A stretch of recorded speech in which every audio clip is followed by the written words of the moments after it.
મહેસાણા જિલ્લામાં Gujarat pollution control board દ્વારા સફળ કામગીરી હાથ ધરાઈ હતી। 3 મહિનામાં 21 યુનિટને નિયમભંગ બાબતે નોટિસ આપી તથા યુનિટ બંધ કરવાનો હુકમ કરવામાં આવ્યો હતો।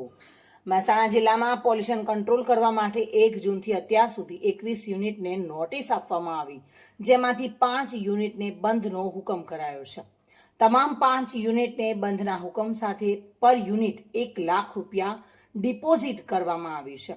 મહેસાણા કચેરી ગુજરાત પોલ્યુશન કંટ્રોલ બોર્ડના અધિકારી દ્વારા મળતી માહિતી પ્રમાણે 21 જેટલા યુનિટને 3 મહિનાની નોટિસ આપવામાં આવી હતી। ગુજરાત પોલ્યુશન કંટ્રોલ બોર્ડના નીતિ નિયમો પ્રમાણે જો સુધારો નહીં આવે તો બંધનો હુકમ કરવામાં આવશે। ભાવિન ભાવસાર સાથે bureau report, today Gujarati news.